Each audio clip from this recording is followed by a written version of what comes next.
여호수아서는 땅을 정복한 이야기, 땅을 분배한 이야기로 구분되어져 있습니다.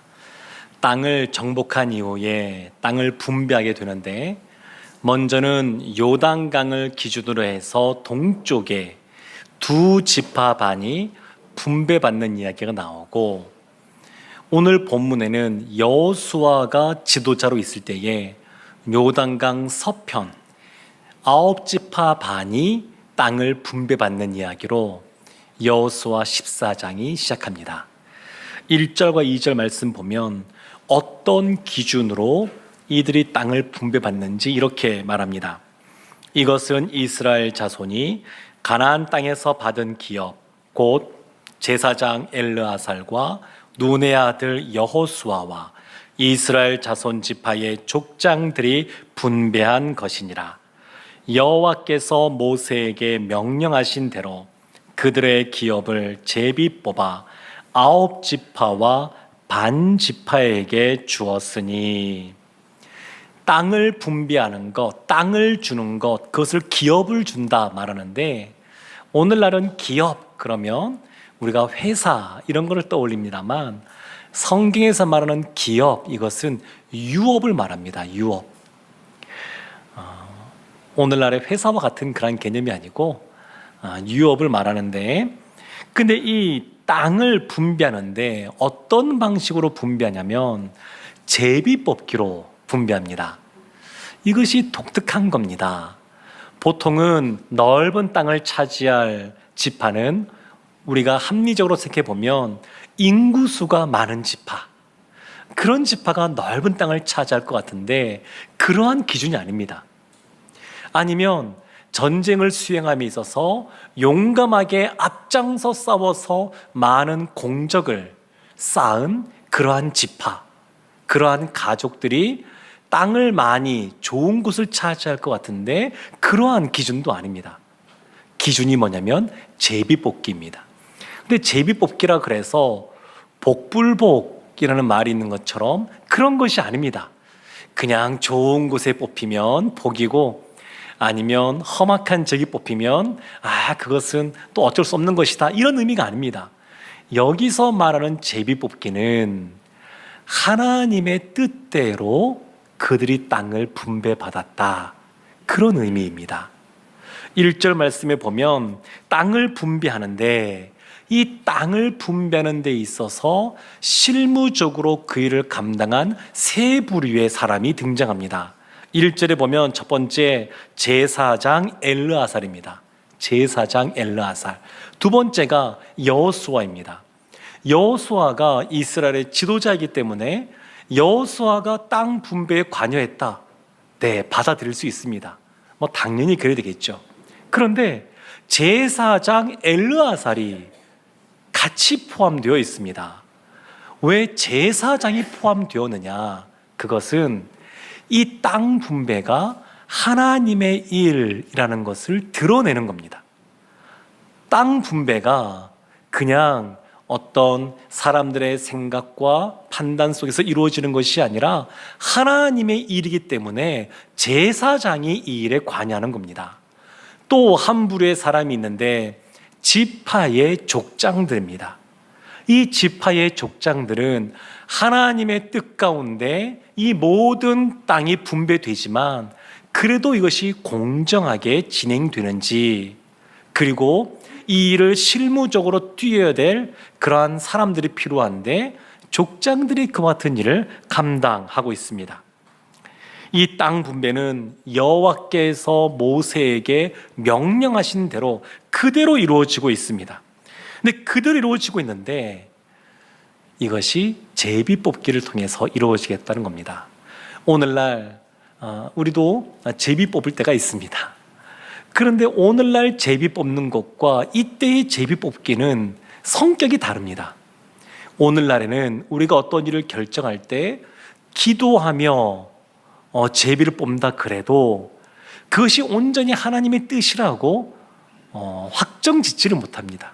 왜냐하면 이미 하나님께서는 기록된 하나님의 말씀을 우리에게 주셨기 때문에 이 말씀이 오늘날 우리가 무엇인가를 선택할 때의 기준이 됩니다. 근데 이때는 그러한 시대가 아닙니다. 그래서 이때의 제비뽑기는 하나님의 뜻 가운데 이 모든 것이 이루어지고 있다, 그것을 보여주는 것이고, 오늘날은 말씀이 우리의 삶의 선택의 기준이 되어야 됩니다. 그러면 제비를 뽑아서 하나님의 뜻 가운데 모든 땅이 분배되는데 다 그랬느냐? 그렇지 않은 경우도 있습니다. 오늘 본문의 말씀 갈렙의 얘기가 그렇습니다. 땅을 제비 뽑아서 하나님께서 주시는 대로 받지 않고 나에게 이 산지를 주소서, 그렇게 강력하게 갈렙이 요청합니다.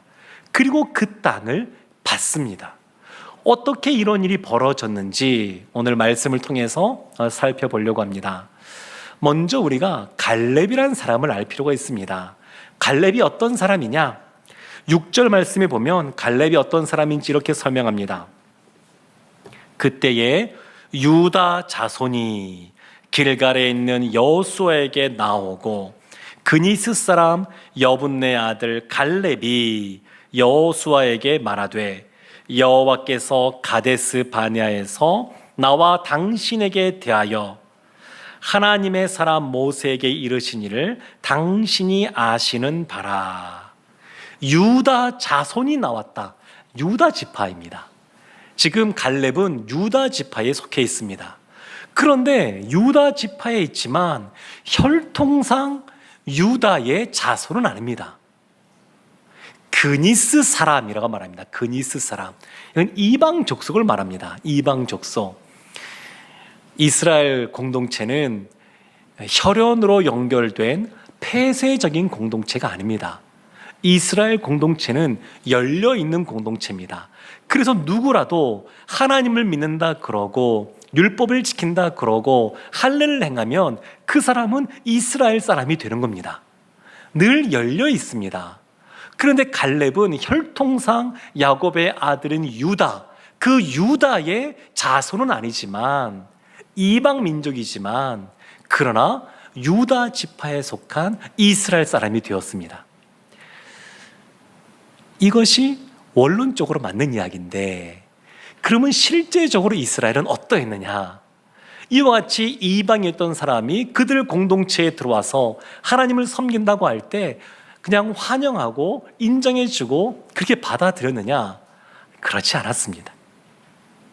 하나님께서는 그렇게 계획하시고 디자인하셨는데 실제 그들의 삶은 혈통 중심으로 많이 폐쇄적인 공동체로 있게 됩니다. 그러니까 이 갈렙이 그니스 사람이라고 하는 것, 이스라엘 가운데 살아갈 때 이것이 약점이 됩니다. 갈렙이란 이름의 뜻이 있습니다. 이 갈렙이란 이런 뜻은 유대인들도 상대방에 대해서 욕을 할 때 쓰는 그때 등장하는 단어가 있는데 그것이 개라는 뜻입니다. 개라는 단어입니다. 갈렙의 이름의 뜻이 개입니다. 개. 그러니까 이방 민족입니다. 거기다가 이름에 개라는 이름이 붙어 있습니다. 웬만한 사람 같으면 이방 족속에 개라는 이름이 붙어 있으니까 얼마나 열등감에 사로잡히겠습니까? 자신이 태어날 때부터 자신의 의지와 상관없습니다. 환경이 그렇습니다. 혈통이 그렇습니다. 그런데 그걸로 사람들에게 차별을 받고 때로는 비난을 받기도 합니다. 얼마나 억울합니까? 여기에 대한 분노가 있을 수도 있고 또 열등감에 사로잡힐 수도 있습니다. 그런데 갈렙이 너무너무 아름다운 모습은 뭐냐면 그 같은 열등감에 사로잡혀서 주저앉은 것이 아니라 그럼에도 불구하고 누구보다 더 하나님을 잘 섬기는 믿음의 사람으로 있었다는 겁니다. 그래서 인정을 받습니다. 가데스 바네아 이 지역이 등장하는데 모세가 1차로 정탐꾼을 보낼 때 각 지파별로 한 명씩 12명의 정탐꾼을 보냅니다. 그때 유다 지파의 대표로 갈렙이 뽑힙니다. 인정받은 겁니다.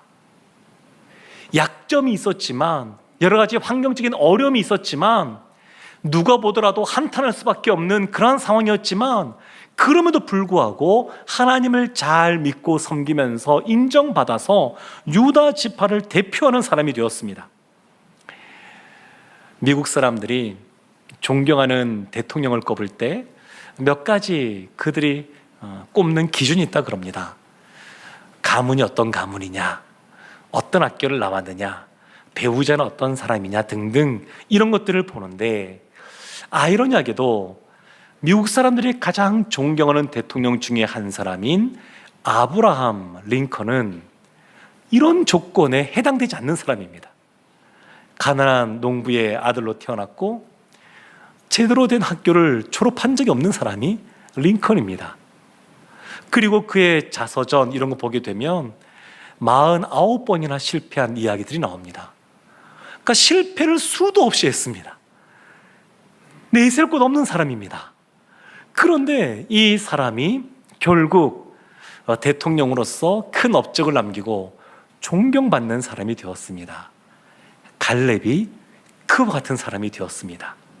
사람이 일평생 몇 사람에게 영향을 미치느냐, 이걸 조사한 분들이 있는데 일평생 한 사람이 영향력을 미치는 사람의 숫자를 대략 1만 명이라고 합니다. 어마어마하죠. 10,000명에게 영향을 주고 또 거꾸로 보면 그만큼 많은 사람에게 영향을 받습니다. 그런데 갈렙은 이 당시에 영향력을 미치는 사람이었습니다. 여호수아와 더불어 가장 나이가 많은 사람이 갈렙입니다. 다른 사람들은 다 광야에서 죽고 말았습니다. 그리고 유다 지파 나이가 40살 되었을 때부터 대표로 꼽히는 사람입니다. 그런데 이러한 사람이 오늘날 살았을 때뿐만 아니라 죽은 이후에도 오늘날 우리에게도 영향을 미치고 있습니다. 이 갈렙이 어떤 사람인지 7절과 8절에서는 이렇게 설명합니다. 내 나이 40세에 여호와의 종 모세가 가데스 바냐에서 나를 보내어 이 땅을 정탐하게 하였으므로 내가 성실한 마음으로 그에게 보고하였고 나와 함께 올라갔던 내 형제들은 백성의 간담을 높게 하였으나 나는 내 하나님 여호와께 충성하였으므로. 충성했다, 이런 표현이 나옵니다. 10명의 정탐꾼들은 그들이 그 가나안 지역을 보고 돌아와서 있는 그대로 보고합니다. 그들은 장대하고 우리는 메뚜기와 같다. 그리고 이 말을 듣고 이스라엘 백성이 간담이 녹으면서 탄식하고 차라리 다시 애굽으로 돌아가서 노예로 사는 것이 낫다, 이런 말을 하게 합니다. 이들의 보고가 잘못된 건 아닙니다. 이들이 없는 사실을 거짓으로 꾸며서 보고한 건 아닙니다. 그런데 이들에 대해서는 책망하시고 오히려 그들을 향하여 우리의 밥이다, 우리가 메뚜기가 아니라 오히려 그들이 우리의 밥이다, 이렇게 말한 갈렙을 충성되었다, 이렇게 성경은 평가합니다. 그런데 이 갈렙이 충성스럽다 이렇게 말하는데, 이 충성은 우리가 군대 보면 충성 이렇게 인사하는데 그런 충성을 말하는 것이 아닙니다.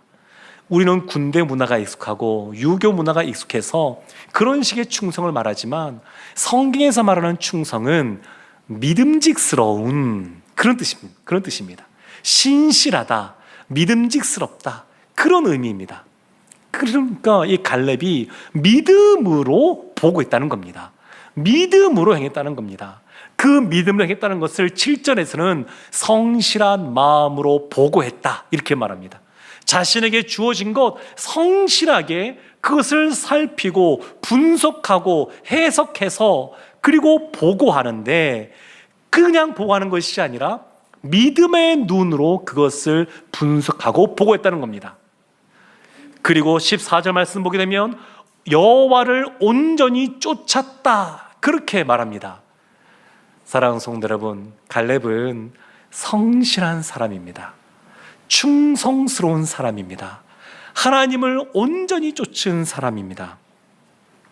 이와 같은 갈렙이 믿음으로 나아갔는데 하나님께서 모세를 통하여 보상을 해줍니다. 그 보상이 뭐냐면 약속의 말씀입니다. 약속의 말씀. 9절 말씀이 이렇게 나옵니다. 그날에 모세가 맹세하여 이르되 내가 내 하나님 여호와께 충성하였은즉 내 발로 밟는 땅은 영원히 너와 내 자손의 기업이 되리라 하였나이다.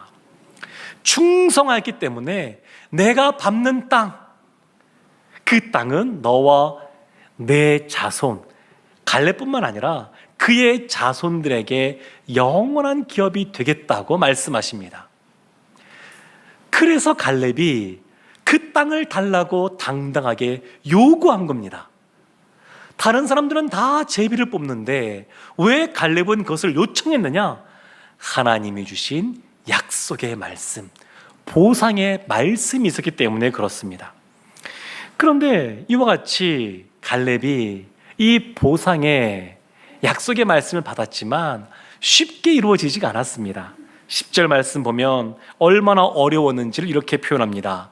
이제 보소서, 여호와께서 이 말씀을 모세에게 이르신 때로부터 이스라엘이 광야에서 방황한 이 45년 동안을 여호와께서 말씀하신 대로 나를 생존하게 하셨나이다. 오늘 내가 85세로 돼. 광야에서 보낸 시간을 방황이란 단어로 설명합니다. 갈렙이 자신의 삶을 돌이켜보니까 광야의 삶이 말 그대로 광야입니다. 방황은 목표도 없고 방향도 없고 어디로 가야 될지 모르는 것, 그 방황 아니겠습니까? 광야에 살고 있는데 언제 구름이 떠오를지 모릅니다. 어떤 때는 1년이고 2년이고 구름이 그냥 머물러 있습니다. 근데 어떤 때는 좀 쉬고 싶어도 그냥 바로 구름이 떠오릅니다. 그러니까 이정표도 없고 계획도 없고 약속의 말씀은 주어졌는데 언제 이루어질지를 모르겠습니다. 그와 같은 시간들을 보냈습니다. 자신과 함께 애굽에서 나왔던 사람들, 함께 부딪히며 살아갔던 사람들, 그 사람들이 1차 정탐할 때 성인이었던 사람들은 다 광야에서 죽게 됩니다. 한 사람 한 사람 떠나보냅니다. 자신보다 나이가 많았던 사람도 떠나보내고 친구였던 사람도 떠나보내고 그리고 어린 사람들도 다 떠나보냅니다. 여호수아 빼고는 다 떠나보냅니다. 그러니까 한 사람 한 사람 떠나보낸다고 하는 거, 이것이 얼마나 힘든 것이겠습니까? 외롭습니다. 광야에서 이 시간 45년이라고 하는 이 시간을 보내는 것이 녹록지 않은 시간이었습니다. 하나님께서 약속의 말씀을 주셨지만 언제 그것이 이루어질지도 모르고 미래가 보장된 것도 아닙니다. 그래서 방황이란 단어를 쓴 겁니다. 믿음의 사람이었지만 그 시간을 견디기가 쉽지 않았습니다. 그럼에도 불구하고 분명하게 여호와께서 나를 생존케 하셨다, 그렇게 말합니다. 여호와께서 약속하신 대로 나를 생존케 하셔서 약속의 땅 가나안 땅으로 들어오게 하셨다. 이것이 하나님의 은혜입니다. 그렇게 고백하고 있는 겁니다. 사랑하는 성도 여러분, 하나님이 주신 약속의 말씀은 아무리 세월이 많이 지나도 유효합니다. 소멸되거나 없어지지 않습니다. 아브라함이 하나님께 약속의 땅에 대해서 말씀을 듣고 무려 500여 년의 세월이 지난 다음에 이스라엘이 지금 이 가나안 땅에 들어와 있는 겁니다. 노아가 방주를 만드는데 그 기간이 얼마나 길었습니까? 사람들의 비난 속에, 비아냥 속에 그것을 견뎌야 되는 시간이 있었습니다. 아브라함도 개인적으로 내가 너에게 아들을 주겠다, 이 말씀을 듣고 25년을 기다립니다. 갈렙이 또 지도자로 모셨던 그 모세도 오랜 세월 동안 기다림의 시간들을 보냈습니다. 사랑하는 성도 여러분, 믿음의 사람들은 참 많이 기다립니다. 하나님께서는 우리를 낳으셔서 방황하는 광야 같은 시절 속에서 우리의 눈을 하나님께 초점을 맞추게 하십니다. 그래야 믿음이 견고해집니다.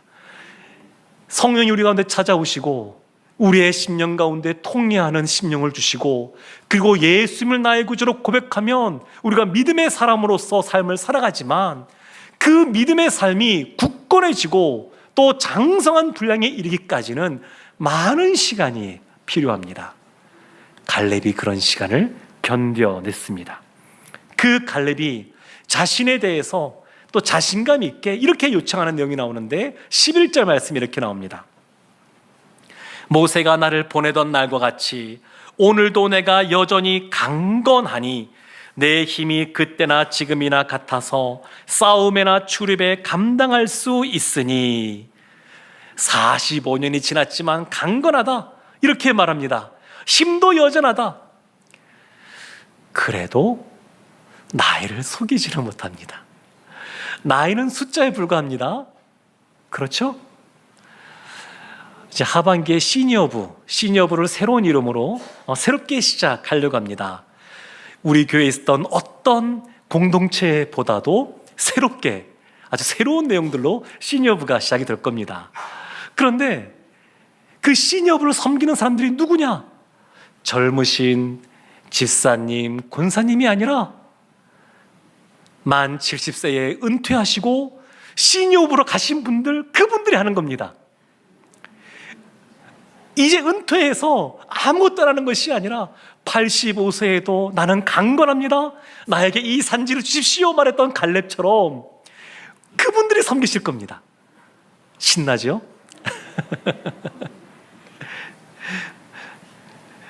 그런데 실제로 이 전쟁을 뒤에 보면 수행하는 사람은 조카인 온니엘입니다.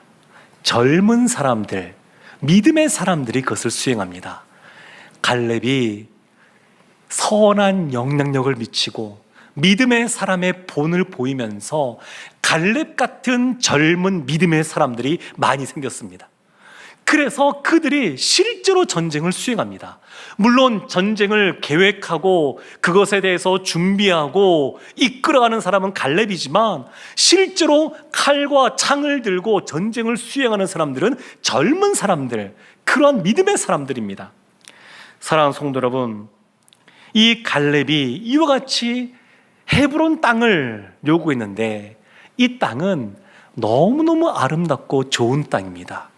얼마나 좋은 땅이냐면 강대한 또 힘이 센 아낙 자손들이 차지한 땅. 얼마나 좋으면 힘센 그들이 그 땅을 차지했겠습니까? 이 헤브론 땅은 어떤 땅이냐면 아브라함의 아내 사라가 막벨라 굴에 묻히게 되는데 그 굴이 있는 땅입니다.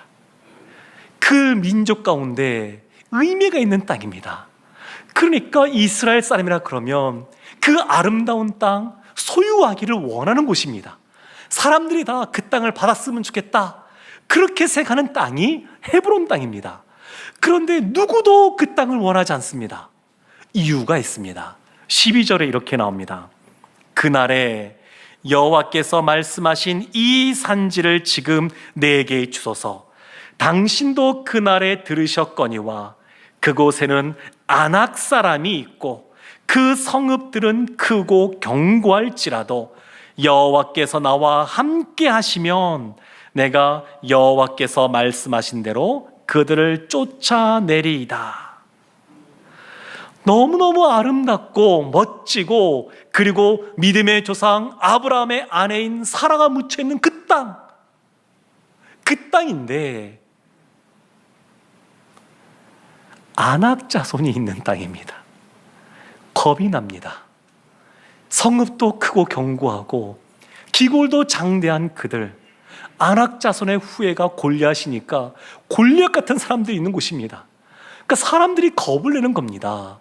그 땅을 차지하면 좋겠지만 현실을 바라보니까 아유 못하겠어, 이런 마음이 드는 겁니다. 그래서 아무도 갈렙이 그 땅을 달라고 할 때 시기하거나 질투하거나 그 갈렙을 비난하는 사람이 없습니다. 원래 믿음의 사람이고 선한 영향을 미치는 사람이지만 그래도 사람들이 시기할 법한데 누구도 그런 사람이 없습니다. 자신이 없거든요. 그 땅에 대해서 준다 그래도 선뜻 받기가 어려운 그러한 땅입니다. 사랑하는 성도 여러분, 10명의 정탐꾼들은 그 땅을 보고 봤을 때에 그들의 눈에 보이는 대로 그 상황을 보았습니다. 그들의 눈에 보이는 대로 이스라엘의 전쟁 역량을 평가했고, 그들의 눈에 보이는 대로 가나안 족속의 전쟁 역량을 평가했습니다. 그래서 그들의 판단 가운데 우리는 메뚜기와 같다, 그렇게 생각한 겁니다.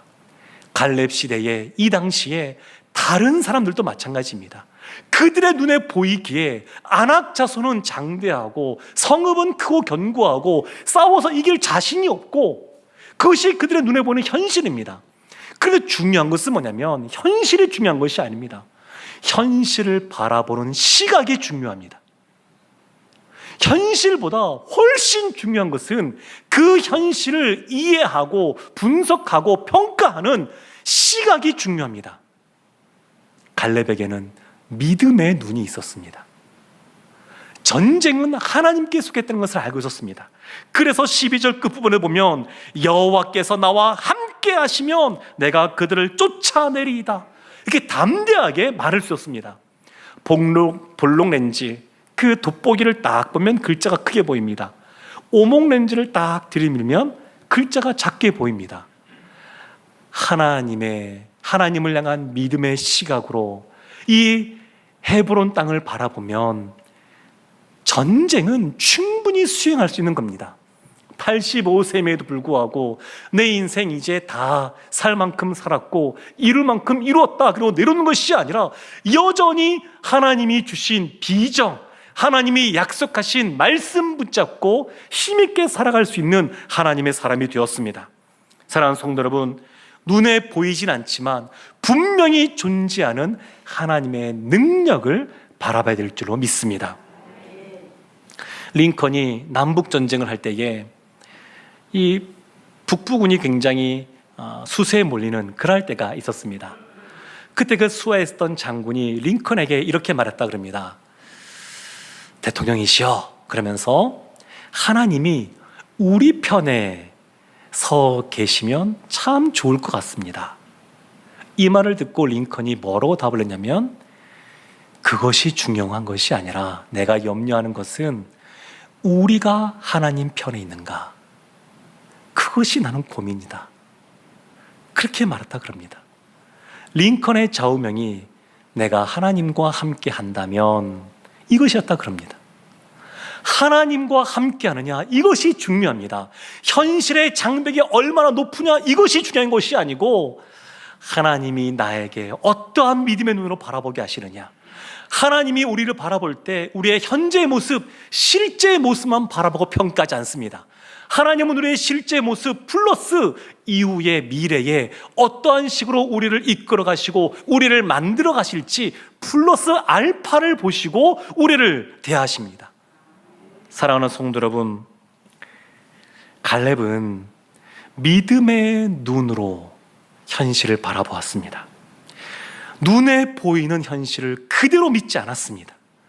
그 뒤에 계시는 하나님을 바라보고 하나님을 믿었습니다. 믿음의 눈으로 바라보니까 아낙 자손은 바보로 보였습니다. 그래서 믿음은 어떤 것이냐면 현실을 바라보는 눈입니다. 믿음의 사람은 그래서 아무리 상황이 어려워도 믿음의 눈으로 상황을 바라봅니다. 갈렙처럼 하나님께 주신 약속의 말씀, 아무리 그 시간이 오래 지났어도 반드시 성취된다는 것을 믿고 하나님께서 허락하신 이 삶을 믿음으로 견디고 나아가 나중에 헤브론을 갈렙의 자손들이 받아 누린 것처럼 우리뿐만 아니라 우리의 다음 세대, 우리의 자녀들이 하나님의 복 가운데 가는 은혜가 충만하기를 주님의 이름으로 축원합니다.